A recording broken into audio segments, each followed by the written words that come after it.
The irony was inescapable. As one of Britain's 4 chief nursing officers, I was responsible for drawing up policy on how best to tackle the growing problem of obesity, and yet I was clearly losing my own battle with the bulge. Being fat has become so normalized that no one at work ever said anything critical, even though in my mid-50s I was 7st overweight and chronically unfit. Now I feel ashamed that I was doing such a job when I was so overweight myself. But my experience has taught me just how much we tiptoe around the subject of obesity. My family kept their opinions to themselves. 2. It was only once it became clear to my 2 daughters Emma and Anna, then 17 and 15, that I was really serious about slimming down that they confessed how worried they'd been about me being so fat. Fat is a horrible, uncompromising word, but sometimes it's the one word people need to hear, yet no one dares utter it. It's understandable not to want to hurt people's feelings, but I think we're reaching a point where we simply can't do that anymore. Fiona McQueen, pictured before, felt the urge to lose weight at age 56. She says she felt like a hypocrite advising others how to lose weight whilst being 7st overweight. As a nurse, I was setting a really bad example not only to my colleagues and patients, but to my children too. How could I expect others to heed my advice when I didn't myself? The causes of obesity are complicated and often deeply personal. But there's no denying the fact that overweight NHS staff are more likely to hinder rather than help the growing obesity crisis. 1 in 4 nurses in England are obese. The levels are higher in my profession than among doctors and dentists. In Scotland it's even worse, with 7 in 10 nurses overweight and 3 in 10 obese, according to research. Tameside Hospital in Greater Manchester recently became the first to ban sugar from its staff canteen and saw many workers lose weight. The Royal College of Nursing has even launched an app designed to help nurses lose weight. Obesity is not a sign of laziness. Most of the overweight nurses I know are compassionate workaholics. It's their work-life balance that's the problem. Night shifts mess around with your body clock and appetite, and it makes matters harder still when hospitals do not provide adequate healthy eating options. It's all too easy to opt for a calorie-laden snack when you're feeling tired and hungry, like many obese people. I hated what I saw in the mirror. At 5 feet 6 in tall, I weighed 18 st 1 pound and my BMI was a whopping 41, the healthy range being 18.5 to 24.9. Not to sugarcoat it, I was morbidly obese. I was mortified by my size and felt like a hypocrite. I had aching joints. I was always tired and lacking energy, but bad eating habits can be hard to break, particularly at work. There were some healthy elements in my diet, but grabbing unhealthy snacks on the go was my downfall.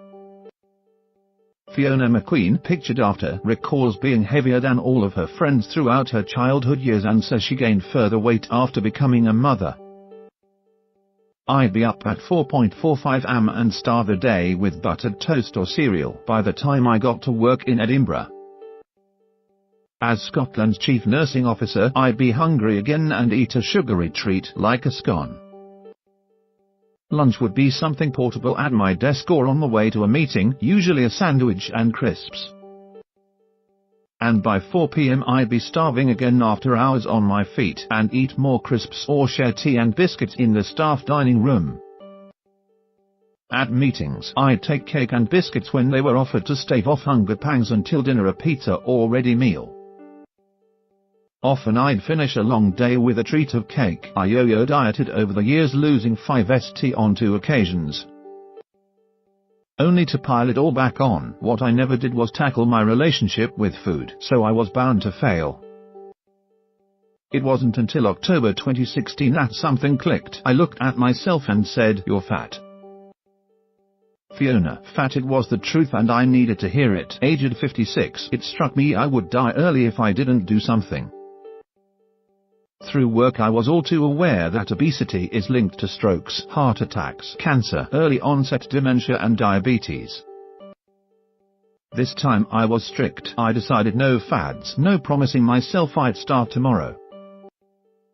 No fooling myself, I could lose weight and go back to eating the same old things. I realized my issues harked back to childhood. When I was 11, I needed a hip operation because my thigh wasn't growing properly during the 6 weeks of bed rest that followed. Treats came thick and fast, and I piled on weight. Throughout my teenage years, I was convinced I was heavier than all my friends. When I married my husband Bob, we were 22 and 23 respectively. I was reasonably happy with my appearance. But it quickly went downhill from then on. I qualified as a nurse at 22 and was soon working long days with early starts. Constantly changing shifts and new demands every day that prevented me from building a healthy routine. Ellie Backhurst, 40, pictured, says she feels embarrassed over her weight and has begun bringing healthy meals to work to lose weight. There's also a social element to unhealthy snacks. Our society has come to use them as a reward. We say, let's have something sweet. We deserve it. You might think nurses, who spend so much time on their feet, would work off the calories. But given the statistics, it clearly doesn't work that way. At 27, I became an assistant director of nursing and my schedule became even more varied and hectic, so I would constantly be grabbing something on the hoof. Like many women, becoming a mum 24 years ago triggered further weight gain. I was back at work full-time 9 weeks after having my eldest son, with my husband working as a social worker, although I was breastfeeding, which can help to maintain a healthy weight. Motherhood left me with even less time to buy and cook healthy meals. My junk food habit got worse as my 2 daughters arrived over the next few years. As most mums know, the demands of making sure your children are properly nourished and getting everything they need from homework to after-school clubs can take up all your time. You put their needs first and have little energy left over to worry about yourself. I got caught up in an endless cycle of gaining weight, losing it and regaining it. Although I cooked some healthy meals, I also resorted to quick fixes like ready meals and takeaways. We ate too much at meal times and had a sweetie drawer. As for how I felt about my expanding waistline, I didn't spend a huge amount of time thinking about it, having always struggled with body image. I felt the best I could hope for was to look reasonably smart, perhaps because I have daughters. I've always felt uncomfortable about society's perception of beauty. You don't have to be slim to be attractive. But I would say that, since losing weight, I'm more comfortable in my own skin. It's important to be healthy, not obese. Laura Howell, 32, pictured before left and after right, was able to lose 4 st after being referred by her GP for reduced gym fees. To fight this fight, it's important to show understanding towards people who are overweight, but I also think as a society we've normalized obesity.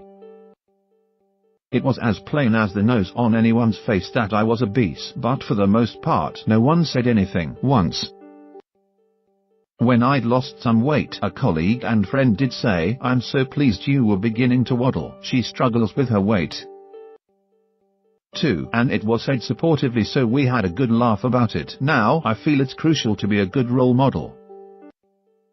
Losing 7 st 5 pounds wasn't easy. I reduced my calories to 1,500 a day and gave up refined sugars and processed foods.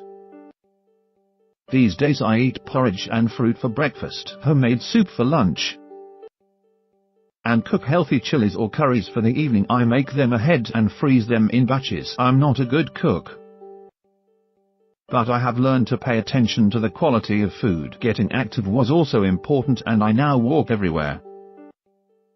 Everyone has bad days, and when that happened in the early days, I learned to recognize that it wasn't the end of the world. There's always that temptation to go overboard and eat everything in sight once you've broken the seal. But thankfully that rarely happened, and the satisfaction I got in watching my weight drop soon outweighed the pleasure of a sweet treat. Fiona McQueen, pictured center with her daughters, says she believes fatty foods should be treated in the same way as cigarettes. Now at work, I say no to snacks, even if a colleague has baked something special. Instead I bring in fruit and cut vegetables. such as carrots, peppers or tomatoes. Strangely, you can feel under pressure to take a sweet treat they're seen as a reward. And people can get defensive about their own eating habits if you say no. Nobody likes it when you hold a mirror up to their own behavior.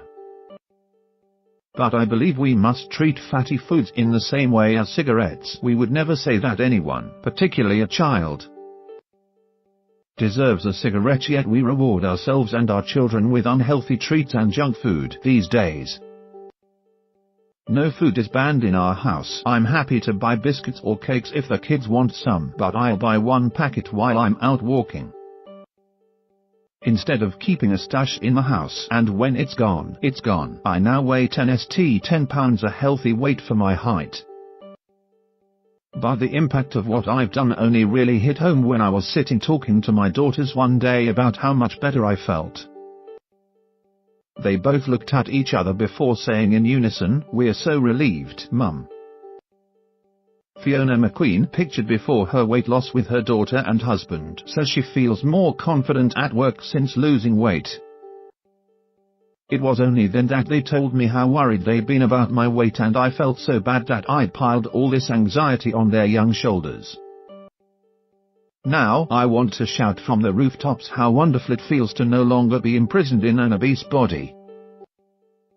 For so long I hid as much of myself as I could in stretchy dresses, but these days I've even borrowed tops from my daughters and we often go shopping together, which is really nice, as before I just felt like an embarrassment. I also feel so much more confident at work. The big question for me now is, how do I support other obese nurses in dealing with their weight issues? We need to be bold and ambitious as we look at our diet and obesity strategy and take firm action, because we simply cannot go on like this, with the problem constantly worsening. At last I can be a committed, convincing voice on how to tackle obesity. I can be proud of who I am. It's hard to be healthy when you work in the NHS. Ellie Backhurst, 40, pictured above, is a trainee associate ambulance practitioner, one step down from a paramedic. She lives in Woking, Surrey, with her husband and 2 children, aged 13 and 8. She says, "I've always been a comfort eater, but working night shifts doesn't help. At 1 a.m., when your energy is flagging, it's all too easy to grab a quick sugar hit, and I've noticed that if I'm upset or if I've been to a particularly traumatic incident, I reach for more chocolate." Patients can be rude. There's a certain generation who speak their minds and don't care if they hurt your feelings. I've had people say I won't fit in their room and that I'm fat. Ellie Backhurst, 40, pictured, revealed she was reduced to tears at work after a patient made a comment about her weight several months ago. The wife of a patient I'd made a sandwich for because his blood sugar was low said, "Well, you don't need a sandwich, do you?" I actually cried. I know I'm overweight. I am ashamed and embarrassed about it. I don't want to be the fat mum for my children, and because I'm often having to see patients who have problems as a result of their obesity, such as diabetes, I should be setting a better example. So I'm doing something about it. I joined Weight Watchers a year ago and I've lost a stone. My target weight is 10 st and I'm determined to get there. I've started preparing healthy meals to take into work, and I snack on fruit instead of biscuits and chocolate. I've never felt any pressure from colleagues to lose the weight, but I constantly feel tired. I know losing weight will help this. Laura Howell, 32, pictured after weight loss, says her odd shifts and long hours affected her eating habits. Being overweight affects my confidence, my mood and my social life, but for years I was in denial. Laura Howell, 32, is a healthcare assistant who works on a cardiac ward in a hospital near Stockport. She lives with daughters Scarlett, 7, and Sienna, 5, and is recently separated. She says, "I see patients all the time who have just had a heart attack or who are suffering heart problems or high blood pressure. Many are very overweight, and it was embarrassing at times because I could see them thinking, if losing weight is so easy, why don't you do it? I'm 5 feet 6 in and was 14 st 2 pounds. They're IV, huffing and puffing as I wheeled patients around. Paranoid about sweat patches on my size 18 uniform, but odd shifts and long hours meant I often grabbed food on the hop, and when I got home, I was too hungry and tired to prepare something healthy. It was while I was chatting to an overweight patient last year that I heard about a scheme run by my local council that meant you could get reduced gym fees and advice if you were referred by a GP. Mine referred me, and at the gym I got advice about workouts and diet. I was told to stop obsessing about weight and concentrate on getting fit. I stopped eating bread and started planning meals. By December, I'd lost nearly 4 st and was a size 12. I'm now 10 st 4 pounds and feel fantastic. I no longer need my inhaler and I can run after my girls in the park, and I no longer feel ashamed giving diet advice.